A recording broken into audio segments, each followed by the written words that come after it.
नमस्कार, मैं राजेश भारद्वाज आप सभी का क्लैट प्रेप के ऑनलाइन प्लेटफॉर्म पर हार्दिक स्वागत करता हूं। Hello everyone, welcome to CLAT prep. आज है 12 ऑफ द जून 2025 और जैसा कि आपको पता है हम डेली न्यूज़ एनालिसिस करते हैं, फैक्चुअल एनालिसिस करते हैं और उसके साथ साथ 20 क्वेश्चंस की प्रैक्टिस भी करते हैं। तो चलिए उसी सीक्वेंस को कंटिन्यू करते हैं।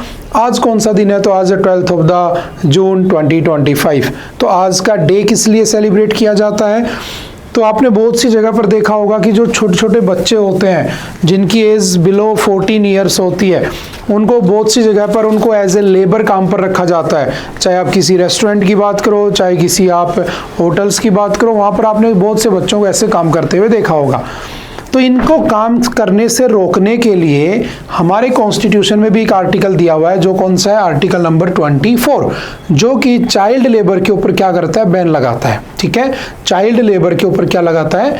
बैन लगाता है। तो आज जो है हमारा कौन सा डे है? तो आज है इंटरनेशनल या world day against child labour. ठीक है, कि हमें चाइल्ड लेबर को कम करना चाहिए। ठीक है, अभी एक आगे एक पैसेज भी एक पूरा आर्टिकल छापा गया, उसके अंदर हम उसको डिस्कस करेंगे, जिसमें हमारे भारत के हालात उसमें दिखाए गए हैं कि कितने स्टेट में, कौन कौन से स्टेट में कितने परसेंटेज में वहाँ पे बच्चे जो हैं वो कि चाइल्ड लेबर में काम करते हैं। तो सिंपल याद रखना, आज का दिन किस नाम से सेलिब्रेट होता है? तो world day against child labour. बनाता कौन है इसे? तो याद रखना ILO बोले तो इंटरनेशनल लेबर ऑर्गेनाइजेशन, और international labour organisation after the treaty of Versailles. ठीक है, जो आपकी ट्रीटी ऑफ वर्सेलीज हुई थी, ठीक है, कब हुई थी? वो फर्स्ट वर्ल्ड वॉर के बाद। तो 1919 में ILO की फॉर्मेशन होती है, इंटरनेशनल लेबर ऑर्गेनाइजेशन। ठीक है, और उसके बाद ये जो ILO था यही इसको सेलिब्रेट करता है। हालांकि आज के दिन ILO किसका पार्ट है? UN का पार्ट है। UN बना था 1945 में, उसके बाद उसको उसमें ऐड ऑन कर दिया जाता है और 2002 से हम इसको सेलिब्रेट करते हुए आ रहे हैं। तो कुछ बेसिक सी बातें ध्यान रखना। ठीक है, अभी इसके ऊपर एक आर्टिकल भी है, एक पूरा का पूरा आर्टिकल छपा हुआ है, तो हम उसमें इसको दोबारा से डिस्कस कर लेंगे। तो चलिए स्टार्ट करते हैं आज की इंपॉर्टेंट न्यूज़ जो आपने न्यूज़पेपर के फ्रंट पेज पर देखी होगी। सबसे पहला है India US inch closer to limited trade agreements. देखो समझना, होता क्या है कि आपने अभी देखा होगा कुछ टाइम से इंडिया और जो आपका USA है उसके बीच जो रिलेशंस है ना, कभी लगता है कि बहुत अच्छे चल रहे हैं, कभी लगता है कि बहुत ख़राब चल रहे हैं। तो अभी आपने देखा होगा जैसे कनाडा ने उसको G7 की मीटिंग हो रही थी, पहले बुलाया नहीं था हमें, फिर हमें बाद में इनवाइट कर लिया गया। कभी हमारे ऊपर टैक्स इंपोज कर दिए जाते हैं, टैरिफ इंपोज कर दिए जाते हैं। ठीक है, एक तरफ जब हमारे यहाँ पर ऑपरेशन सिंदूर किया जा रहा था, ठीक है, उस समय जब ये सब हो रहा था तो हमारी डेलीगेट्स वहाँ पर जा रहे थे दुनिया में और पूरी दुनिया को जाकर ये बता रहे थे। उधर से ओवैसी जा रहा था, शशि थरूर जा रहा था, देखा होगा आपने, बहुत से लोग गए और वो दुनिया को बताकर आए कि देखो पाकिस्तान ऐसा आदमी है, पाकिस्तान ने ऐसा किया, हमने उनको बदला लेने के लिए, रिटेलिएट करने के लिए हमने ऐसा ऐसा किया, ऑपरेशन सिंदूर वगैरह लॉन्च किया। लेकिन आप देखोगे इतने सारे एफर्ट के बाद भी यूनाइटेड नेशंस का जो एंटी टेरर ऑर्गेनाइजेशन है उसमें कौन लीडर बन के बैठ गया, कौन हेड बन के बैठ गया? पाकिस्तान। तो ये कैसे पॉसिबल हो सकता है? तो सीधा सीधा पता है, बहुत टाइम से चली आ रही न्यूज़, सीधा सीधा हम आइडिया लगा सकते हैं कि उसके ऊपर USA और दूसरा चाइना का हाथ है, उसके सर के ऊपर, उसकी शरण में बैठा है। ठीक है, दूसरी तरफ आपने देखा कि जो आपका पाकिस्तान है उसके साथ रशिया जैसे देश भी ट्रेड करने को एग्री हो चुके हैं। US से उसको पैसा दे रहा है, IMF उसको लोन दे रहा है। तो कहीं ना कहीं एक तरफ, अच्छा, ये सारी की सारी जो चीज़ें हो रही हैं, ठीक है, ये कहीं ना कहीं पिछले 10 साल में हमारी और USA की जो हमारे डिप्लोमेटिक रिलेशंस थे उनके बारे में बताती है कि पिछले 10 साल में ऐसा क्या हुआ था। ठीक है, क्या हमारे रिलेशंस अच्छे हुए हैं, क्या हमारे रिलेशंस कमज़ोर हुए हैं? तो डेफिनेटली कमज़ोर हुए हैं, वीक हुए हैं। कैसे हुए हैं समझना, एक पूरी चेन बनी हुई है, एक पूरी सीरीज बनी हुई है और ये बहुत दिन से चली आ रही है। ठीक है, उसको डेली हम पढ़ते भी हैं, तो हम एक साथ उसको डिस्कस कर लेते हैं। आई होप कि आप सभी उससे अवेयर भी होंगे। ठीक है, जैसे फॉर एग्जांपल समझना, हम अमेरिका के साथ उसके ट्रस्ट इनिशिएटिव के पार्ट हैं। ठीक है, हम अमेरिका के साथ उसका जो बेसिकली मिनरल सिक्योरिटी पार्टनरशिप है उसका भी पार्ट है। लेकिन उसके बाद भी हमारे साथ इतना जो शेयरिंग है वो नहीं होती है। ठीक है, दूसरी तरफ अगर मैं अभी की डिस्कस कर लेता हूँ, जैसे फॉर एग्जांपल हम अभी न्यूज़ क्या, पहले उसको समझ लें, है क्या अभी कि ऐसा लग रहा है कि अभी हम और जो यूएसए वो आने वाले टाइम में कोई डील करने वाले हैं, ठीक है। तो वो जस्ट इंच क्लोजर मतलब बस होने ही वाली है। जुलाई 9 को हमारे यहाँ पर जो मोदी जी और वहाँ के जो प्राइम मिनिस्टर बेसिकली क्या बोलते हैं यूएसए के प्रेसिडेंट है ना, वो आपस में मिलकर कुछ ना कुछ डील करने वाले हैं और वो जस्ट होने वाली है। उससे अच्छा बेनिफिट भी होगा मैं डेफिनेटली। लेकिन अब दूसरी तरफ समझना, उसके दूसरे पहलू को समझना कि एक तरफ रशिया, इंडिया, चाइना एक तरफ एकजुट होते चले जा रहे हैं, मतलब इकट्ठे होते चले जा रहे हैं, वो एक साथ मिलकर राइज करना चाह रहे हैं, ठीक है। दूसरी तरफ इंडिया किसके साथ बैठना चाह रहा है? यूएसए के साथ बैठना चाह रहा है, ठीक है। तो एक टाइम ऐसा था जब आपने पढ़ा होगा यूएसए हो गया, यूके हो गया, आपका कनाडा हो गया, ये सारे पाकिस्तान का ही सपोर्ट करते हैं और इवन पाकिस्तान का सपोर्ट करके पाकिस्तान के अंदर बैठकर ये लोग खालिस्तान वगैरह की भी डिमांड करवाते रहते हैं। तो मैं ये कहना चाह रहा हूं कि जब पाकिस्तान है, जब उसको यूएन एंटी टेरर जो ग्रुप है उसका हेड बना दिया आप लोगों ने, ठीक है। दूसरा, G7 में इनवाइट नहीं किया गया था मोदी जी को, तो क्यों इनवाइट किया गया? उसके पीछे भी कुछ रीजन हो सकता है। बात समझ में आ रही है? जैसे ही हो सकता है कि अभी हम टेरर जो हमारा ऑपरेशन सिंदूर हुआ था ना, उसके लिए बहुत से देशों में हमने डेलीगेट्स भेजे।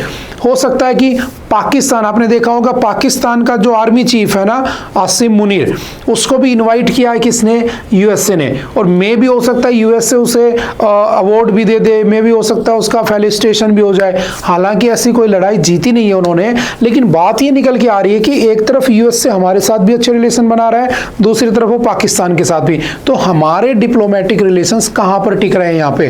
बात समझ में आ रही है? और उसी के साथ साथ याद रखना, जो इंडिया और जो पाकिस्तान यूएसए है वो क्या करने वाला है? ट्रेड करने वाला है। तो सिंपल समझना, an India US trade deal including a potential initial mini deal of limited concessions will likely to be firmed up by the original deadline of the fall season between September and the November in the US, according to sources aware of the progress of the negotiations. Earlier, officials on both sides had expressed confidence of the finalizing an initial deal before 9th of the July. लेकिन ये क्यों delay होती जा रही है? उसका reason भी इन्हीं सब में छुपा है। बस इतना ध्यान रखना, जैसे हम ट्रेड बढ़ाना चाहते हैं, मैक्सिमम 4 भी कर रहे हैं, जो डे बाय डे डिले हो रहा है, ठीक है। तो हम उनको पैसे भी दे रहे हैं, 550 करोड़ रुपए दिए हमने कि हमारे शुभांशु शुक्ला को तुम वहां लेकर जाओ, ठीक है। तो एक तरफ हम अपने रिलेशन अच्छे बनाने की कोशिश कर रहे हैं, हम ट्रेड करना चाह रहे हैं, दूसरी तरफ वो हमारे दुश्मन के साथ भी ट्रेड कर रहा है, ठीक है। तो डिप्लोमेटिक रिलेशंस कहां पर टिके हुए हैं? बस उसी को इसने डिस्कस किया। और जो डील होगी, क्या डील होगी, कैसे वो करेगा, हम उसको पढ़ लेंगे। तो याद रखना, एग्जाम के पॉइंट ऑफ व्यू से जितना इंडिया यूएस के बीच में हुआ है सारा तुम्हें पता होना चाहिए, क्योंकि हम बहुत टाइम से, काफी लंबे टाइम से इन चीजों को पढ़ते आ रहे हैं, ठीक है। तो मैं जस्ट यहाँ पर हम इसको जस्ट डिस्कस कर रहे थे, बाकी चीजें हम पहले पढ़ भी चुके हैं, ठीक है। चलते हैं थोड़ा सा next. Recounting welfare story in ending child labour. समझना, आज का जो दिन है वो ILO इंटरनेशनल लेबर ऑर्गेनाइजेशन जो है आपका, जो कि 1919 में बना था, जिसका हेडक्वार्टर कहाँ पे है? याद रखना, जेनेवा। और जेनेवा कहाँ पर है? तो सभी को पता होगा, स्विट्जरलैंड, ठीक है। ये 2002 से 12th ऑफ द जून को क्या सेलिब्रेट करते आ रहा है? तो ये इसको सेलिब्रेट करता आ रहा है world day against child labour, यानी कि हमें किसी तरह के चाइल्ड लेबर को प्रोटेक्ट करना है। अब समझना, चाइल्ड लेबर की प्रॉब्लम बहुत पुरानी है। बच्चों को किडनैप कर लिया जाता है, बच्चों को उठा लिया जाता है, जबरदस्ती फोर्स किया जाता है। आपने देखा होगा, बहुत सारी न्यूज़ निकल के आती है, उनका सेक्सुअल हरेसमेंट होता है, ठीक है। जो बच्चे, उनको उठा लिया जाता है, जो रेड लाइट एरियाज उसके अंदर उनको बेच दिया जाता है। बहुत तरह की अलग अलग सी न्यूज़ हमारे सामने निकल के आती है। तो बेसिकली हमें उन बच्चों के राइट्स को प्रिजर्व करने के लिए, क्योंकि एक बच्चे का जीवन, बचपन होता है उसको खेलने कूदने के लिए, जीवन के लिए, आप उससे ज़बरदस्ती उसका बचपन नहीं छीन सकते काम करवा के। लेकिन हाँ, कई घरों में मजबूरी होती है कि उन्हें अर्ली एज में काम करना पड़ता है, लेकिन उस केस में भी सरकार की रिस्पॉन्सिबिलिटी है कि उस बच्चे के राइट्स ना छीने जाए। तो सिंपल याद रखना, वही सब बातें इसने डिस्कस की हैं चाइल्ड लेबर के बारे में। अगर मैं कहूँ कॉन्स्टिट्यूशन में कहाँ लिखा है, तो याद रखना article number 24। Basically article number 23 and 24 both articles belongs to the right against exploitation। ये आपका तीसरा फंडामेंटल राइट होता है, जो आपका राइट अगेंस्ट एक्सप्लॉयटेशन के नाम से, यानी कि अगर तुम्हारा शोषण होता है, एक्सप्लॉयटेशन होता है, तो उसके अगेंस्ट, उससे बचाने के लिए दो आर्टिकल्स हैं।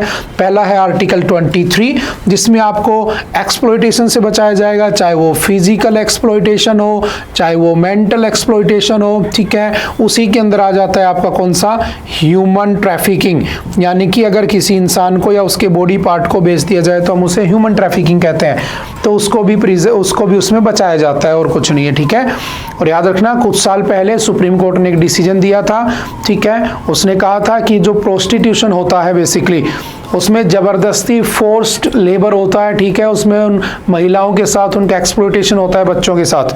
लेकिन अगर कोई महिला, कोई वुमेन अपनी मर्जी से इस फील्ड में है प्रोस्टिट्यूशन में, then this prostitution will be considered as the legal profession, ना कि उसका एक्सप्लॉयटेशन माना जाएगा। लेकिन अगर किसी के फोर्स में आकर, किसी के दबाव में आकर उस फील्ड में अगर कोई है उस एरिया में, तो उसे क्या कहा जाएगा, एक्सप्लॉयटेशन में कंसिडर किया जाएगा, ठीक है। तो ये वाला फैक्ट भी थोड़ा सा ध्यान रखना। और ह्यूमन ट्रैफिकिंग तो आप जानते हो, और किसी तरह का एक्सप्लॉयटेशन भी उसमें आता है। जैसे राजस्थान में एक स्कीम चलती थी, बेगार प्रथा। बेगार में क्या होता था, लोगों को काम करवाते थे, पैसा नहीं देते थे, तो ये भी उनका एक्सप्लॉयटेशन हो रहा है। आप उसको भरपूर पैसा नहीं दे रहे हो, पूरा काम करवा रहे हो, तो उसका फिजिकल एक्सप्लॉयटेशन हो रहा है, ठीक है। तो किसी भी तरह के एक्सप्लॉयटेशन से बचाने के लिए 23 एंड चाइल्ड लेबर को रोकने के लिए 24। इनिशियली इसमें था 0 to 14 ईयर तक के बच्चों के साथ कोई भी हजार्डियस कंडीशंस में आप उनका एक्सप्लॉयटेशन नहीं करोगे, यानी काम नहीं करवाओगे, ठीक है। बाद में टाइम के साथ साथ, क्योंकि उस समय फैक्ट्रीज होती थी, कंपनियां होती थी, ठीक है, आज की तरह थोड़ी ना होते थे होटल रेस्टोरेंट, तो बाद में उसके उस टाइम के साथ साथ मॉडिफाई भी कर दिया, और कुछ नहीं है, ठीक है। तो सिंपल सा याद रखना। और हमारा एंड ईयर कौन सा है कि हमें चाइल्ड लेबर को बंद कर देना है, तो है 2025, ठीक है। अगर बात की जाए तो दुनिया भर में 160 मिलियन जो बच्चे हैं वो चाइल्ड लेबर में, यानी कि उनसे काम करवाया जाता है। सबसे ज़्यादा चाइल्ड लेबर आपको देखने को मिलेगा अफ्रीका में, एशिया में और पैसिफिक रीजन में। अगर मैं कहूँ 10 बच्चों से चाइल्ड लेबर का काम करवाया जाता है, तो 9 out of the 10 belongs to these regions, Africa, Asia and Pacific area, ठीक है, पैसिफिक रीजन, ठीक है। अगर आपसे पूछे चाइल्ड लेबर एक्ट कब आया था, तो इनिशियली चाइल्ड लेबर, ठीक है, जो एक्ट था आपका 1986 में आया था। फिर उसी को child labour prohibition and the regulation act, it was amended in 2016। पहले इसमें था 0 to 14 ईयर तक के बच्चे का, उसके साथ किसी तरह का लेबर का काम नहीं होगा। उसके बाद कह दिया 14 to 18 ईयर के बच्चे से भी अगर काम करवाते हो तो वो हजार्डियस कंडीशंस में नहीं होना चाहिए। Then it was amended in 2016। ये बेसिक सी बात है, ध्यान रखना। National policy on the child labour कब आती है, 1987 में इट वाज पास्ड, ठीक है। तो हमें दो आर्टिकल्स को थोड़ा सा ध्यान रखना है, ठीक है। राइट टू एजुकेशन 2009 में आया था, आप जानते हो, जिसमें कहा गया था 6 to 14 ईयर तक के बच्चे को क्या होनी चाहिए, फ्री एंड कंपलसरी एजुकेशन। और आपको पता होगा कि बच्चे को उस एज में एजुकेशन की जरूरत होती है, तो आर्टिकल 45 जो कि डीपीएसपी का होता है, and directive principle of the state policy, जब भी स्टेट कोई पॉलिसी बनाएगा इन प्रिंसिपल्स को ध्यान में रखेगा। और अगर ध्यान में रखे तो रखे, ना रखे तो ना रखे, उसके लिए जबरदस्ती नहीं होती है। तो याद रखना, these DPSPs are not forcible by any court of law, ये फोर्सेबल नहीं होते हैं, ठीक है। लेकिन हाँ, जब यहाँ पर लिखा था 0 to 14 ईयर तक का बच्चा फ्री एंड कंपलसरी एजुकेशन पाएगा, तो क्या गारंटी है कि स्टेट उसे देगा जो, क्योंकि ये तो फोर्सेबल नहीं है। और बच्चा अगर पढ़ा लिखा नहीं होगा, बच्चा देखो, आने वाले जो बच्चे हैं यही तो हमारा भविष्य बनते हैं, ठीक है। किसके बिहाफ पर तुम इस बात की गारंटी लेते हो कि India is going to be the super power, India विश्व का क्या बनेगा, लीडर बनेगा, कैसे कहते हो, यूथ के बिहाफ पर, है ना, युवाओं के बिहाफ पर। लेकिन यूथ ही तुम्हारा ऐसा है, पढ़ा लिखा नहीं है, तो देश बर्बाद हो जाएगा। तो कहा गया एक काम करो, एक छोटा सा अमेंडमेंट हुआ बाय 86th कॉन्स्टिट्यूशनल अमेंडमेंट 2002, और इस एजुकेशन को इन्होंने 3 पार्ट्स में तोड़ दिया।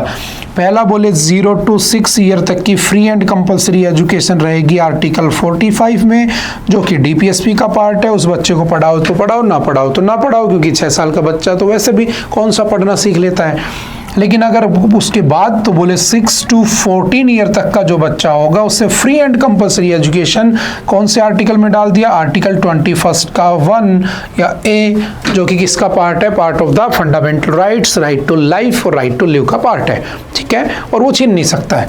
और उसकी को डाल दिया हमने आर्टिकल 51 के ए में, जो कि बात करता है फंडामेंटल ड्यूटीज़, यानी कि ये उसके मम्मी पापा की ड्यूटी है, पेरेंट्स की ड्यूटी है कि बच्चे को स्कूल के गेट तक पहुंचाया जाए, ठीक है। तो 3 जगह हमने उसको डाल दिया और आगे जाके हमने इसको राइट टू एजुकेशन एक्ट भी पास कर दिया 2009 में, ठीक है, जिसमें उनको फ्री एजुकेशन की बात की जाती है। और जो आपका तेलंगाना है, उस तेलंगाना में एक गांव है, याद रखना, वेलपुर मंडल, ठीक है, ये पहले आंध्र प्रदेश में पड़ता था, अब तेलंगाना अलग हो गया, आप जानते हो। तो इस वेलपुर मंडल में सबसे ज़्यादा चाइल्ड लेबर का काम होता था, लेकिन इसने हिस्टोरिकली अपने आप को जो सुधारा है, वहाँ पर एक भी बच्चा आज के दिन चाइल्ड लेबर में काम नहीं करता, सब बच्चे पढ़ाई करने लग गए हैं। जो उसने टारगेट अचीव किया है, उससे पूरे भारत को क्या लेनी चाहिए, सीख भी लेनी चाहिए, ठीक है। तो वो सब इसी इस आर्टिकल में डिस्कस की हुई बातें हैं, ठीक है। ILO कब बना था, ये सब हमने जस्ट रीड कर लिया। और याद रखना, ILO को 1969 में ILO was awarded with the Nobel peace prize in 1969, उसे नोबेल पीस प्राइज भी मिल चुका है, ठीक है, किसको, ILO को। चलो आप मुझे बताना, what is the theme of this year, इस साल की जो आपका world day against child labour है, उसकी थीम क्या है 2025 की, ठीक है। देखते हैं कौन बताता है, चलते हैं नेक्स्ट। IRCTC तत्काल ticket booking will require Aadhaar from the जुलाई 1। आपने देखा होगा जब आप ट्रेन में ट्रैवल करते हो तो बहुत बार सबसे बड़ा जो चैलेंज आता है, सबसे बड़ी जो प्रॉब्लम फेस करनी पड़ती है, वो होता है टिकट ही कंफर्म नहीं होता है। अब टिकट कंफर्म नहीं होता तो बड़ी प्रॉब्लम होती है। क्यों नहीं होता है, क्योंकि अचानक से साइट काम नहीं करना बंद कर देती है। तत्काल में आप जाते हो, तत्काल में आपको पता है 10 से 11, 11 से 12 आई थिंक AC और नॉन AC स्लीपर वाली खुलती है विंडो, उसके अंदर अगर आपको नहीं मिला तो आप रह गए। उसके अंदर आपको इसलिए नहीं मिलता है क्योंकि जो एजेंट होते हैं वो एजेंट उसमें बुकिंग करते हैं, तो आप थ्रू एजेंट जाते हो तो बहुत अच्छा है, लेकिन ऐसा पॉसिबल नहीं है। क्यों, क्योंकि याद रखना जो आपकी इंडियन रेलवे होती है, समझना, इंडियन रेलवे सबसे पहली बार कब चली थी रेलवे, 16 अप्रैल, ठीक है, 1853 में चली होती है। और रेलवे कहाँ से कहाँ तक चली थी, बॉम्बे से लेकर ठाणे, ठीक है, लगभग 34 किलोमीटर का डिस्टेंस इसने पहली बार ट्रैवल किया था जब पहली बार चली थी। लाया कौन था उसे, तो याद रखना उस समय गवर्नर जनरल ऑफ इंडिया कौन था, लॉर्ड डलहौजी इसको इंट्रोड्यूस करते हैं। यही पोस्ट ऑफिस लाए थे, यही तुम्हारा टेलीग्राफ सर्विस भी लेकर आए थे, ठीक है। और उसके बाद चलते चलते चलते चलते जब यहाँ से ब्रिटिशर्स चले गए तो ये जो इंडियन रेलवे थे इसका क्या कर दिया गया, इसका कर दिया गया नेशनलाइजेशन। हमने इसको क्या किया, हमारे देश की प्रॉपर्टी बना लिया। और जब इसका नेशनलाइजेशन कब होता है, 1950 में, 1950 में नेशनलाइज कर लिया जाता है, ठीक है। और इसी इंडियन रेलवे को हम क्या कहते हैं, याद रखना, इसे कहा जाता है लाइफ लाइन ऑफ इंडिया। क्या कहते हैं इसे, लाइफ लाइन ऑफ इंडिया भी कहते हैं, भारत की जीवन रेखा। क्योंकि गरीब आदमी जो होता है उसके लिए सबसे ज़्यादा अफोर्डेबल यही ट्रैवल का सोर्स होता है। लेकिन अभी भी इतना प्राइस बढ़ने के बाद भी सबसे ज़्यादा अफोर्डेबल क्या है, रेलवे ही है।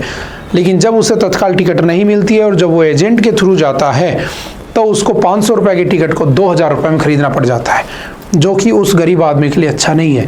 तो कहा गया एक काम करेंगे, आधार से लिंक कर देते हैं। आजकल आपने देखा होगा हर चीज़ में आधार को जोड़ देते हैं, वोटर कार्ड में आधार को जोड़ देते हैं, है ना, आधार कार्ड को बैंक में जोड़ देते हैं। और याद रखना आधार कार्ड सिटीजनशिप का प्रूफ नहीं है, कुछ दिन पहले हमने पढ़ा था, आधार कार्ड इज प्रूफ ऑफ, किस बात का प्रूफ है, वो सिर्फ एड्रेस प्रूफ है, ठीक है। तो उसको लिंक करने की बात हो रही है। आपके पास OTP आएगा, OTP आने के बाद आपको टिकट कंफर्म हो जाएगा। तो जो बीच में एजेंट होते हैं, दलाल होते हैं, उनसे आप बच जाओगे। लेकिन सबसे बड़ी प्रॉब्लम ये है कि जो आपका आधार ऑथेंटिकेशन डिपार्टमेंट है वो इतना स्लो होता है कि आज अगर OTP मांगते हो तो 3 दिन बाद OTP आता है। तो उस समय टिकट बुक करने के लिए जब 1 घंटे के लिए विंडो खुलेगी तो कैसे ये काम करेगा, तो कैसे रिसोर्सेज का सरकार यूज़ करेगी, वो सब देखने वाली बातें हैं। बस इतना ध्यान रखना, 15 जुलाई से ये सर्विस स्टार्ट हो जाएगी, ठीक है। सिंपल 1 लाइनर में पढ़ के छोड़ देना। चलते हैं नेक्स्ट। World liver day. याद रखना, जो लीवर डे था अभी कुछ दिन पहले बनाया गया था, उसके ऊपर आज के इंडियन एक्सप्रेस में बहुत अच्छा आर्टिकल था। इसको यहाँ पर लाने का बस एक पर्पज है, आप इसको पढ़ लेना शिद्दत से, क्योंकि आज के टाइम पर सबसे ज़्यादा जो डिजीज़ हो रही है वो या तो लीवर डिजीज़ है या फिर वो आपकी डायबिटीज़ है। और इवन यू नो कि हमारी इंडिया को क्या कहा जाता है, कैपिटल ऑफ डायबिटीज़ कहते हैं, है ना। कैपिटल ऑफ डायबिटीज़ कहा जाता है किसको, इंडिया को। सबसे ज़्यादा पेशेंट यहाँ पर मिलेंगे आपको, और लीवर केस भी उसी रेशियो के साथ बढ़ते जा रहे हैं। अगर मैं कहूँ 1 आउट ऑफ 3 पर्सन अगर कोई अपना रैंडमली अपना चेकअप करा लें तो 1/3 का रेशियो निकल के आएगा, 3 में से 1 आदमी को क्या मिलेगा, फैटी लीवर मिलेगा। लेकिन ये हो सकता है कि नॉन एल्कोहलिक हो सकता है ये एल्कोहलिक हो, ठीक है। तो ये बीमारियां बढ़ती जा रही हैं कैसे, बाहर का खाना पीना, ठीक है। तो कुछ दिन पहले वर्ल्ड लीवर डे था, तो ये बहुत अच्छा आर्टिकल है तुम्हारी हेल्थ को ध्यान में रखते हुए, इवन एग्जाम को भी ध्यान में रखने के लिए, ठीक है। तो एक बार इसको पढ़ जरूर लेना। चलते हैं नेक्स्ट, बताना इस बार की वर्ल्ड लीवर डे की थीम क्या थी। और ये एक साइलेंट एपिडेमिक बनता जा रहा है।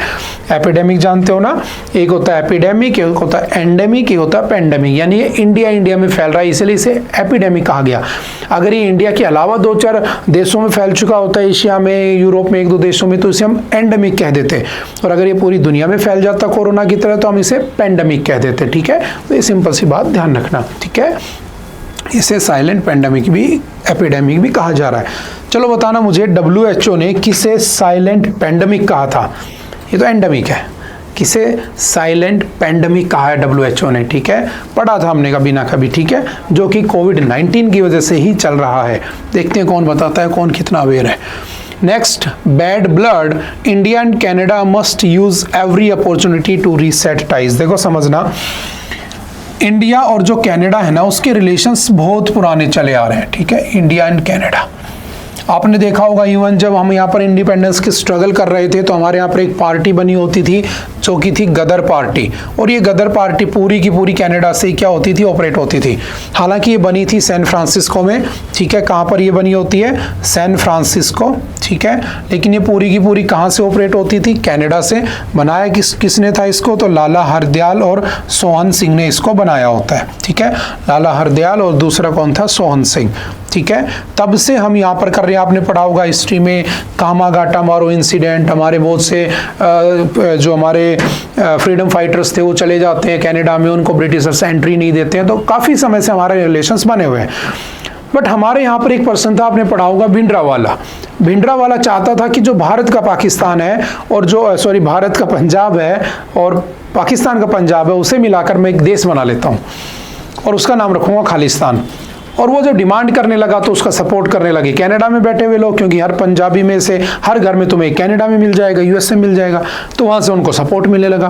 धीरे धीरे भिंडरावाला का चैप्टर तो हो गया क्लोज। ऑपरेशन ब्लू स्टार 1984 हम जानते हैं। उसके बाद उन्होंने इंदिरा गांधी को मार दिया होता है, ठीक है।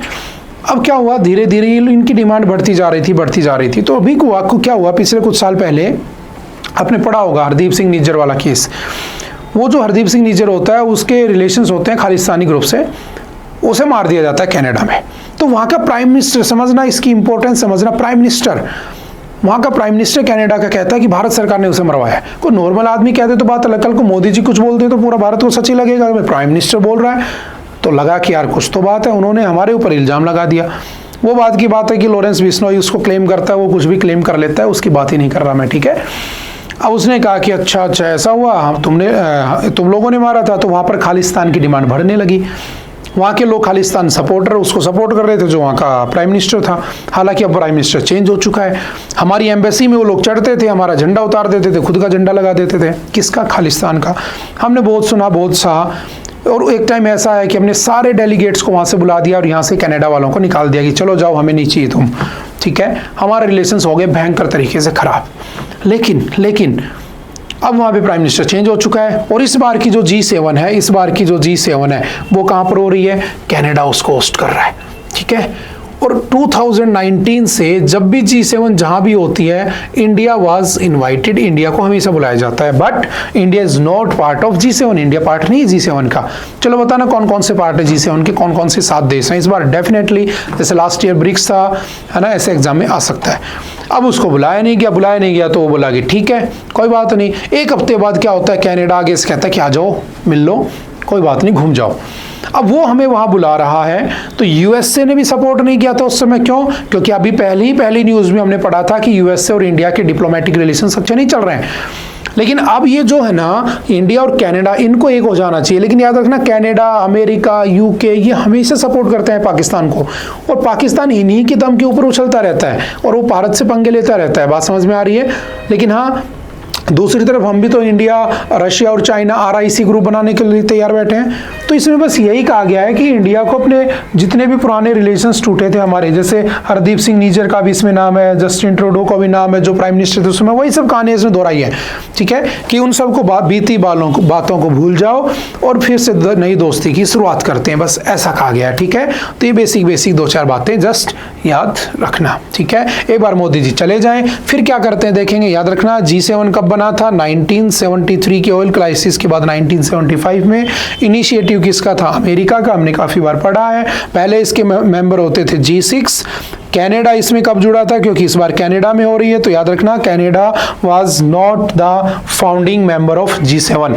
कनाडा वाज एडिड या कनाडा ज्वाइंड इन, कब कनाडा ज्वाइन करता है? तो याद रखना 1976 में ज्वाइन करता है। और उसके बाद याद रखना ये हो जाता है G7। फिर इसमें एक और आता है, ये बन जाता है G8। और G8 में कौन जुड़ता है? रशिया इसमें ऐड होता है 1998 में। इनको लगा रशिया सुधर गया, उसको ऐड कर लिया। लेकिन रशिया सुधरने वाला कहाँ था? रशिया ने 2014 में, आपने नाम सुना होगा, क्रीमिया, उस क्रीमिया को जीत लिया, अनेक्स कर लिया, कब्जा लिया। तो इसको लात मार के निकाल दिया गया, वापस से G8 में से एक निकल के क्या हो गया? G7। तो रशिया को दोबारा से 2014 में निकाल दिया जाता है। ठीक है, तो आज के दिन 7 ही देश हैं। लास्ट ईयर भी मोदी जी गए थे, आप जानते ही हो, है ना। लास्ट ईयर तो इटली में हुई थी, तो वहाँ तो मोदी जी डेफिनेटली जाने ही थे। ठीक है, इस बार उनको नहीं बुलाया गया, वो बाद की बातें हैं। ठीक है, चलो बताना लास्ट क्यों जाने थे लास्ट ईयर। ठीक है, देखते हैं कौन बताता है। चलते हैं नेक्स्ट, है ना। अच्छा देखो, वहाँ पर एक ग्रुप बना हुआ है जिसे हम 5 आइज अलायंस कहते हैं। अभी हमें बुलाया जा रहा है, याद रखना हुआ पाकिस्तान को बुलाया गया है। और हो सकता है कि पाकिस्तान और इन सब के मुद्दे पे हमें घेरने की बात की जाए, है ना। तो देखते हैं क्या होता है, एक बार हो जाए मीटिंग, मोदी जी जाके आ जाएं, फिर दोबारा से हम इसको डिटेल एनालिसिस कर लेंगे। ठीक है, और वहाँ पर एक ग्रुप है 5 आइज अलायंस। इनिशियली बना था 1946 में। इसमें US और UK ही थे बस। ठीक है, उसके बाद धीरे धीरे इसके अंदर US से जुड़ जाता है। ठीक है, US से। ठीक है, उसके बाद आपका कौन जुड़ता है इसमें? कनाडा जुड़ता है। उसके बाद इसके अंदर ऑस्ट्रेलिया भी आ जाता है और न्यूजीलैंड भी आ जाता है। ये सारे मिलकर इसमें 5 देश बन जाते हैं। सिंपल सा याद रखना। The 5 eyes alliance is multilateral intelligence sharing network involving USA, UK, Canada, Australia and New Zealand. These countries share a wide range of intelligence, particularly on the national security threats like terrorism and cybercrime, to enhance their collective security. ठीक है, तो कब बना था? 1946 में। तो इसका भी जिक्र है उसमें, तो थोड़ा सा हमने पढ़ लिया।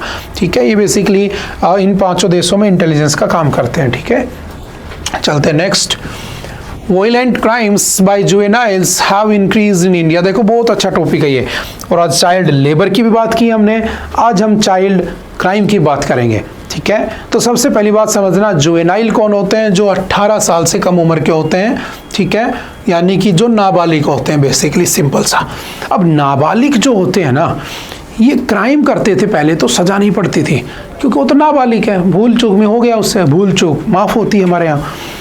लेकिन तुम देखोगे जैसे निर्भया रेप केस को देखना, उस निर्भया रेप केस में उस लड़की को मारा जाता है, और उस लड़की को मारा ही नहीं जाता है, उसको जब मारा जाता है उसमें एक नाबालिग भी होता है। ठीक है, बिलो 18 ईयर का। और मारने के बाद उसको रेप किया जाता है। रेप ही नहीं किया जाता है चलती बस में। आपने देखा होगा पूरा भारत उस इंसिडेंट से एकदम से सहम गया था। उन्होंने एक लोहे की रोड ली होती है और उसके प्राइवेट पार्ट्स में डाल दी होती है। वो जो इंसिडेंट था वो उसी नाबालिग बच्चे की हुई हरकत थी। अब सोचो कि ये बच्चे कहाँ से ये सब, इतना क्राइम कैसे कर पा रहे हैं लोग। तो सबसे बड़ा चीज़ है इसके लिए, पहली बात, ये क्रिमिनल क्यों बनते जा रहे हैं, रेपिस्ट क्यों बनते जा रहे हैं। तुमने देखा होगा छोटे छोटे 14-15 ईयर का बच्चा अपने इंस्टाग्राम पे लिख लेता है गैंगस्टर, ठीक है, मान लो किसी ने अपना नाम रख लिया गैंगस्टर बबलू, है ना, तो गैंगस्टर हो गया, है ना। बहुत से बच्चे आपने देखे होंगे कि फॉर एग्जाम्पल गाली गलौज देखो ना, उनको बोलने की तमीज़ नहीं है, ठीक है। तो ये आर्टिकल उसी पे डिस्कस हो रहा है, क्यों ऐसा हो रहा है, क्या मोबाइल उसके लिए रिस्पॉन्सिबल है? डेफिनेटली मोबाइल रिस्पॉन्सिबल है। क्यों? मोबाइल में सीरीज देखते हैं, नेटफ्लिक्स देखते हैं, अमेजोन देखते हैं, जैसा वहाँ चल रहा होता है वैसा करने की सोचते हैं, वैसा उन्हें मिल जाए ऐसा सोचते हैं, और सोसाइटी में क्राइम हो जाते हैं। मम्मी पापा को सोचते नहीं, मम्मी पापा को लगता है कि बच्चा अकेला है, चलो हम जॉब पे चले जाते हैं, बच्चा मोबाइल देख लेगा। अब बच्चा मोबाइल से बिगड़ रहा है, सुधर रहा है, किसी को नहीं पता। 2% अच्छा काम करते हैं, 98% बिगड़ जाते हैं। तो मोबाइल भी सबसे बड़ा रिस्पॉन्सिबल है। पेरेंट्स की इग्नोरेंस सबसे बड़ा रोल प्ले करती है इस चीज़ में, ध्यान रखना। यही इस आर्टिकल की थीम है इस बार, ठीक है। उसके साथ साथ अब्यूज़, घर में जब वो गालियाँ सुनता है वो गालियाँ देना सीख जाता है, अपनी फ्रेंड सर्कल में जब वो ऐसे गालियाँ देता है सीख जाता है, फिर वो ईव टीजिंग करना शुरू कर देता है ना, फिर ये सब क्या बोलते हैं, जेब काटना शुरू कर देता है, जिसे हम क्या कहते हैं, पिक पॉकेटिंग कहते हैं, वो सब करना शुरू कर देता है, ठीक है। सीरीज मूवीज सबसे बड़ा रोल प्ले करती हैं। साइबर बुलिंग होती है उन लोगों की, है ना, वो ज़्यादा इंटरनेट पे इन्वॉल्व है तो उसके बाद साइबर बुलिंग होना लग जाती है, रोबरी में इन्वॉल्व हो जाता है, डकैती करने लग जाता है। तो ये सारी की सारी चीज़ें क्यों निकल के आ रही हैं? ट्रेसपासिंग करेगा, क्यों निकल के आ रही हैं? क्योंकि उनके ऊपर ध्यान नहीं दिया जा रहा है। तो अगर हमें याद रखना, अगर मुझे पता है कि मुझे विकसित भारत बनना है, समझना है ना, मुझे विकसित भारत बनना है, तो अगर मुझे विकसित भारत बनना है और मेरा 2047 का टारगेट है, तो आज जो बच्चा 15 साल का है वो 2047 में कितने साल का हो जाएगा? तो आज अगर मैं कहूँ 25 है, 25 में वो 15 का है, तो 35 में 25 का हो जाएगा, 45 में वो 35 का हो जाएगा। तो उस समय वो एक अडल्ट बन चुका होगा। लेकिन वो किस माहौल में बड़ा हुआ है, क्या वो तुम्हें विकसित भारत बनाएगा? कभी नहीं बनाएगा, वो क्राइम ही करता रह जाएगा। तो हम जितनी भी अभी हम स्कीम पढ़े थे कि 0 से 14 ईयर तक के बच्चे को फ्री एंड कंपलसरी एजुकेशन दो, राइट टू लाइफ दो, राइट टू एजुकेशन एक्ट दो, सब तो धरा का धरा रह गया। बात समझ में आ रही है? तो कैसे उस इनोसेंट बच्चे को बचाया जाए इन चीज़ों से, कैसे उसे क्रिमिनल होने से बचाया जाए, वही सब बातें इसमें डिस्कस की गई हैं। समझ गए? ठीक है, सिंपल सा याद रखना, एमपी पहले नंबर पे है जहाँ पे जो क्राइम है जो बिलो 18 ईयर के बच्चों के द्वारा किए जाते हैं 21.8% से 21.8% के साथ पहले नंबर पे है, ठीक है। और उसके बाद महाराष्ट्र 18% के साथ दूसरे नंबर पे है। तो सिंपल सी 2-4 बातें याद रखना, ठीक है। अगर आप स्टेट वाइज देखोगे तो मध्य प्रदेश 21.8, अगर आप देन देखोगे महाराष्ट्र, देन आपका राजस्थान भी है उसमें 9.6% के साथ, छत्तीसगढ़ विद 8.4%, दिल्ली विद 6.8%, जो आपकी कैपिटल है उसमें 6.8% of all violent crimes committed by juveniles in the country, ठीक है। तो ये सिंपल सी बात है, ध्यान रखना कौन कौन सा किस किस नंबर पे आता है। चलो मुझे बताना कमेंट करके, आप भी उसी एज में आते हो, है ना, बिलो 18 हो आप सभी के सभी को, 10वीं को, 11वीं को, 12वीं क्लास में होगा जो इस चीज़ को देख रहा होगा। बताना मुझे कि और क्या किया जा सकता है इन लोगों को क्राइम से बचाने के लिए, ठीक है। कुछ मैंने डिस्कस किए हैं, कुछ तुम भी सजेस्ट कर सकते हो, ठीक है। देखते हैं कौन क्या कहता है। Hindi can be taught along with English and mother समझना। आपने पढ़ा होगा नेशनल एजुकेशन पॉलिसी 1968, काफ़ी बार पढ़ चुके हैं और काफ़ी टाइम से नॉर्थ एंड साउथ के बीच में एक लड़ाई चल रही है लैंग्वेज को लेकर, है ना। और इसमें कहा गया था एक आपको इंग्लिश आनी चाहिए, एक आपको हिंदी आनी चाहिए और एक कोई भी आपको नेटिव लैंग्वेज आ जानी चाहिए। और नेटिव लैंग्वेज बोले तो मदर टंग भी सीख सकते हो, जो कि शेड्यूल नंबर 8 में लिखा है। और शेड्यूल नंबर 8 में कितनी भाषाएं हैं? 22 लैंग्वेज लिखी हुई है। फिर आगे चल के यही नेशनल एजुकेशन पॉलिसी दोबारा से आती है 1986 में, then it was amended in 1992, इसको दोबारा से अमेंड कर दिया जाता है। अमेंड करने के बाद आपने फॉर एग्जांपल इसको अमेंड करने के बाद इसमें कह दिया एक इंग्लिश होगी, एक इसके अंदर हिंदी होगी, ठीक है, और इसके साथ तीसरी क्या होगी? कोई भी नेटिव लैंग्वेज बोल सकते हो, ठीक है। और वो जो शेड्यूल नंबर 8 में लिखी हुई 22 लैंग्वेज। लेकिन ये दोनों कंपलसरी थी तो साउथ और नॉर्थ के बीच में बनती नहीं थी, ये दोनों कंपलसरी थी तो दोनों के बीच में बनती नहीं थी। तीसरी बार नेशनल एजुकेशन पॉलिसी आती है 2020 में, 2020 में। और 2020 में कहा गया कि एक काम करो, इंग्लिश कंपलसरी कर दो, दूसरा कोई भी मदर टंग जो है तुम्हारी वो कंपलसरी कर दो, और तीसरा बोले कि कोई भी नेटिव लैंग्वेज आपको सीखनी पड़ेगी। अब एक बात बताओ, जब साउथ अपोज करता था तो सरकार ने दिमाग लगाया, बोले कि एक काम करो नेटिव लैंग्वेज सीख लो। अब ये दो कंपलसरी है, तीसरी कौन सी सीखोगे? तो इसमें हिंदी भी है, तो आपको इनडायरेक्टली क्या इम्पोज कर दी गई? हिंदी इम्पोज कर दी गई। और आपको पता है कि अगर किसी का कल्चर किसी को बर्बाद करना हो तो उसका कल्चर ख़त्म कर दो। तो ये साउथ वाले सोचते हैं, तमिलनाडु, केरल, कर्नाटक, ये वो सोचते हैं कि अगर हम ऐसा करेंगे तो हमारा कल्चर ख़त्म हो जाएगा, लैंग्वेज ज़बरदस्ती इम्पोज होगी। तो आज तक भी वो अपोज करते आए थे, अब वो कह रहे हैं कि तुम इनडायरेक्टली इम्पोज करने की कोशिश कर रहे हो, क्योंकि क्या गारंटी है कि कोई साउथ में कर्नाटक में रहने वाला बंदा कन्नड़ भी सीख ले, इंग्लिश भी सीख ले, तो क्या गारंटी है कि उसकी तमिल में जॉब लगेगी? जो नेटिव लैंग्वेज में तमिल सीखेगा उसकी तो मजबूरी हो गई ना, उसे वो लैंग्वेज सीखनी पड़ेगी जो पूरे भारत में बोली जाती है।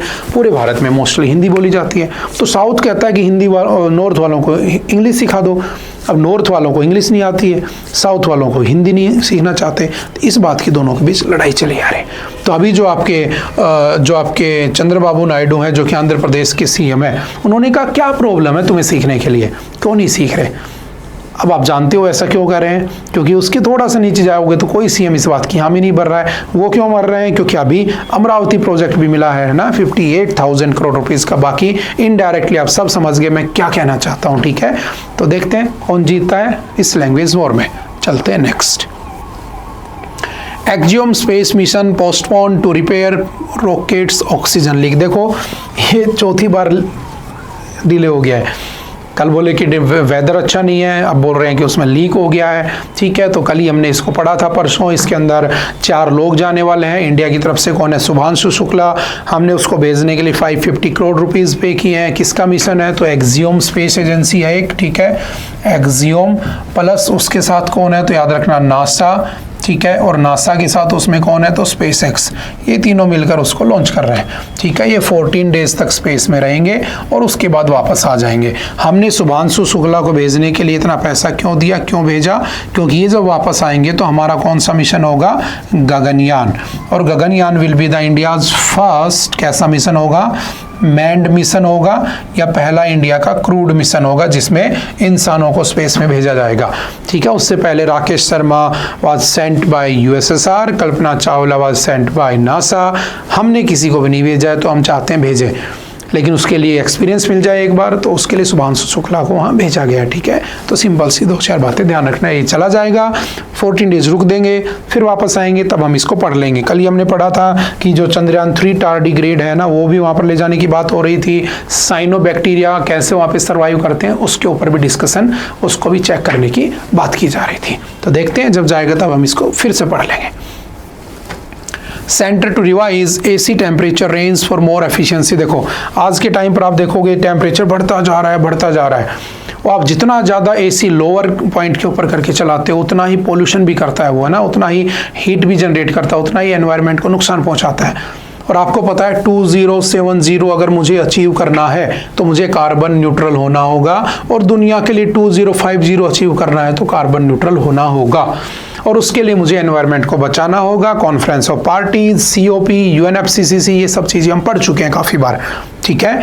तो उसके लिए क्या कहा गया? तो हमारी गवर्नमेंट का कहना है, हमारे जो मनोहर लाल खट्टर जी हैं, ठीक है, जो अभी यूनियन पावर मिनिस्टर है, कुछ टाइम पहले ये हरियाणा के चीफ मिनिस्टर हुआ करते थे, इन्होंने कहा कि अब हम क्या करेंगे, जो AC है उसका जो AC का टेम्परेचर है वो सेट रहेगा 20 to 28, यानी कि आप मिनिमम 20 से कम नहीं कर पाएंगे और मैक्सिमम 28 से ऊपर नहीं कर पाएंगे, ताकि उससे क्या होगा? एनर्जी भी बचेगी। क्योंकि AC में याद रखना 1 डिग्री अगर आप उसका टेम्परेचर बढ़ाते हो, ठीक है, या लो करते हो, तो उससे 6% एनर्जी ज़्यादा कंज्यूम होती है। यानी कि अगर आप 24 पे उसको यूज़ करते हो अपने घर में और एक बंदा करता है 18 पे, तो 18 वाला और 24 वाला जो टेम्परेचर सेट करके बैठा है, दोनों के बीच में बिल का जो अंतर रहेगा वो 36% उसका कम बिल आएगा, ठीक है? तो एनर्जी भी बच रही है, ठीक है, लेकिन एनवायरनमेंट को नुकसान हो रहा है वो बात की बात है, ठीक है, क्योंकि उसके लिए सरकार ध्यान नहीं देती है। मैं हमेशा कहता हूँ सरकार उस चीज़ पे कभी ध्यान नहीं देती है जो उसको करना चाहिए, क्योंकि हमारी एक ह्यूमन नेचर होता है बेसिक सा कि हमें जो हमारी रिस्पॉन्सिबिलिटी हम वो नहीं करते, हम दूसरे कमियाँ निकालते हैं, तुम ये कर लो, तुम ये कर लो, तुम्हारी ये गलती है ना। तो सरकार को भी कुछ एफर्ट लगाने चाहिए कि वो क्या करे, ना कि लोगों को ये डायरेक्ट किया जाए कि भाई तुम एसी कम चलाया करो, ठीक है, पेड़ लगाओ ना, ये सब काम करो, लेकिन हम सरकार को डायरेक्टली नहीं बोल सकते हैं, ठीक है। चलते हैं नेक्स्ट, ठीक है, जो आपका BEE है याद रखना, ब्यूरो ऑफ एनर्जी एफिशिएंसी, ये कब बना था 2002 में, कौन से एक्ट से, तो under the energy conservation act 2001 ये बना होता है। हमारी इस बार की जो डिमांड है एनर्जी की वो 241 गीगावाट को हिट कर गई है, ठीक है, और मैक्सिमम यहाँ पर 70% के आसपास एनर्जी कहाँ से बनती है, थर्मल पावर प्लांट से बनती है, कोयले से बनती है। तो जितनी डिमांड बढ़ेगी एनर्जी की उतना कोयला ज़्यादा जलेगा, जितना कोयला ज़्यादा जलेगा उतना पोल्यूशन होगा। तो एक काम करो, इसको कम कर लो ताकि थोड़ा सा कम बिजली कंज्यूम हो, ठीक है, बस यही उसमें डिस्कस किया हुआ है। तो 2-4 बातें याद रखना, ठीक है। India unlikely to ratify high seas treaty at UN ocean conference, ये अच्छी न्यूज़ है समझना। हमने पढ़ा था UNFCCC, United Nations framework convention on climate change, और UNFCCC बना था 1992 में, और UNFCCC काम करना शुरू करता है 1994 में, और इसका जो हेडक्वार्टर है वो कहाँ पर है, बॉन, और बॉन कहाँ पर बना हुआ है, बेसिकली जर्मनी में बना हुआ है। तो हम इसमें ये कर रहे थे कि हमें एनवायरनमेंट को प्रोटेक्ट करना था, तो हम उसके लिए कॉन्फ्रेंस ऑफ पार्टीज कर रहे थे, COP कर रहे थे, सब कर रहे थे। लेकिन अगर मैं कहूँ कि ये मेरा इंडिया है, ठीक है, और मुझे यहाँ पर बायोडाइवर्सिटी को बचाने के लिए, यहाँ पर टेम्परेचर को बचाने के लिए, कम करने के लिए, मतलब है ना, जो ग्लोबल वार्मिंग बढ़ रही है, तो मैंने बहुत सारे एफर्ट लगाए, मैंने COP किया, मैंने UNFCCC बनाया, मैंने बहुत सारे एक्ट बना लिए, एनवायरनमेंट प्रोटेक्शन एक्ट बना लिया। लेकिन अगर मैं बात करूँ यहाँ पर, ये क्या है मेरा, तो ये हो गया मान लो अरेबियन सी, समझना बहुत ध्यान से, और ये हो गया हमारा कौन सा, तो ये हो गया हमारा बे ऑफ बंगाल। तो अगर मैं कहता हूं कि यहां पर टेम्परेचर बढ़ रहा है, यहां पर टेम्परेचर बढ़ रहा है, तो यहां भी बढ़ रहा होगा। तो क्या यहां पर टेम्परेचर बढ़ रहा है, तो क्या जो मैरीन लाइफ होती है हमारी, है ना, जो पानी के अंदर जो जिंदगी होती है, मैरीन लाइफ, यानी कि जो पानी में मछली वगैरह जो भी जीव होते हैं, ठीक है, जो हमारे पास अभी तक लगभग 2,75,000 नॉन स्पीसीज हैं जो कि पानी की हैं, क्या उन पे इफेक्ट नहीं पड़ता होगा? और जब आप नेचुरल रिसोर्सेज को एक्सट्रैक्ट करने जाते हो, जैसे आपने पढ़ा होगा समुद्रयान, है ना, समुद्रयान में कर क्या रहे हो आप? समुद्रयान में तुम यही तो कर रहे हो कि हमें क्रिटिकल मिनरल्स मिल नहीं रहे थे सरफेस पे, तो हम समुद्र में जाकर खोजेंगे, और उसके लिए हमने सबमर्सिबल का नाम क्या रख दिया था, मत्स्य 6000। लेकिन ये तो तुम अपनी रेंज में कर रहे हो। एक होता है आपका टेरिटोरियल जोन, एक होता है कॉन्टेजियस जोन, एक होता है स्पेशल इकोनॉमिक जोन, आप वहां कर रहे हो, ठीक है। लेकिन beyond SEZ, beyond special economic zone, यानी 200 नॉटिकल माइल्स के बाद अगर वहां पर कोई इलीगल एक्सट्रैक्शन कर रहा है, उसके लिए कौन रिस्पॉन्सिबल होगा? क्योंकि वो तो तुम्हारे देश की जुरिस्डिक्शन में आता ही नहीं है। तो क्या वहां मैरीन लाइफ नहीं डिस्टर्ब हो रही है? डेफिनेटली हो रही है। तो क्या जिंदगी सिर्फ धरती पर रहने वालों की है, धरती के नीचे पानी में रहने वालों की जिंदगी नहीं है? क्या उसे बचाने के लिए COP नहीं करोगे? तो इस बार पहली COP भी की जाएगी, COP कॉन्फ्रेंस ऑफ पार्टीज, किसके ऊपर? मैरीन लाइफ के ऊपर, समझ गए? तो उसके लिए कौन सी ट्रीटी है? तो सिंपल याद रखना, इसको कहा गया हाई सीज ट्रीटी। क्या है हाई सीज ट्रीटी? समझना सिंपल सा, बायोडाइवर्सिटी बियॉन्ड नेशनल जुरिस्डिक्शन, इसे BBNJ एग्रीमेंट भी कहते हैं, जिसे हाई सीज ट्रीटी भी कहा जाता है। This global agreement is design to safeguard high seas marine biodiversity through collaboration at the international level, and it will operate within the framework of the United Nation Convention on the laws of the sea. तो याद रखना ये UN clause के under ही काम करेगी। तो अगर इसकी बॉडी पूछी जाए तो UN क्लोज यानी यूनाइटेड नेशन ही है जिसके अंडर ये काम करेगी। According to the 1958 Geneva Convention on the High Seas, parts of the sea that are not included in the territorial waters or the internal waters of a country are known as the high seas। अभी तक याद रखना 49 countries ने इसे ratify किया है। एक बार अगर 60 कंट्री उसे रेटिफाई कर देंगी तो वो लीगल हो जाएगा और वो इफेक्ट में आ जाएगा, सिंपल सा याद रखना। और भारत उसको रेटिफाई कर रहा है भारत कहता है ठीक है मैं आ जाऊंगा, लेकिन मुझे तो मेरे यहाँ पर बायोडाइवर्सिटी एक्ट है ना जो 2002 में आया था, हमने पढ़ा है एनवायरनमेंट में, उसको मुझे रेटिफाई करना पड़ेगा, उसे मुझे चेंज करना पड़ेगा, उसके रूल्स में बदल देता हूँ, फिर मैं उसके अंदर एड ऑन हो जाऊंगा। समझ गए? तो सिंपल सा ध्यान रखना, ठीक है। जैसे फॉर एग्जाम्पल समझना, In his address on June 10, Dr. Singh highlighted India's progress on Samudryan, the country's manned submersible mission। ये वही है जिसमें हम क्रिटिकल मिनरल्स को ढूंढने के लिए 6000 मीटर नीचे जाएंगे 2026 में। He also referred to India's nationwide ban on single use plastic। हमने प्लास्टिक वगैरह भी बैन कर दिए, ठीक है, जिससे हमने more than $80 billion blue economy में इन्वेस्ट किया है, ठीक है। High seas cover 64% of the world oceans. याद रखना दुनिया के समुद्रों का 64% से भी ज्यादा हाई सीज में आता है, और दुनिया के टोटल सरफेस की बात करूं तो 50% से ज्यादा हाई सीज के अंदर आता है, ठीक है, जो कि बहुत ज़्यादा वाइटल है किसके लिए? मैरीन लाइफ के लिए। और हमारे पास कितनी मैरीन लाइफ अभी तक नोन है? तो 2,70,000 स्पीसीज हमारे को नोन है, और जो हमें पता ही नहीं है वो तो बात की बात है। तो हमने देखा होगा ना, टेम्परेचर बढ़ेगा तो ओशियन का बढ़ेगा, ओशियन का बढ़ेगा तो हमने देखा होगा अजीब अजीब से जानवर बिल्कुल जो बीनीथ रहते थे वो निकल के बाहर आ रहे हैं ओशियंस में, है ना। तो टेम्परेचर वहाँ भी बढ़ रहा है ना, वहाँ भी आपका इफेक्ट हो रहा है। तो उसको कैसे रोका जाए, उसे ही कहा गया हाई सीज ट्रीटी। UNFCCC किसके लिए था? एनवायरनमेंट के लिए। BBNJ किसके लिए है? मैरीन लाइफ के लिए। ऐसे उसको थोड़ा सा डिफ्रेंशिएट करके याद कर सकते हैं। जैसे मैरीटाइम जोन्स होते हैं, सबसे पहले होता है टेरिटोरियल जोन जो कि 12 नॉटिकल माइल्स का होता है।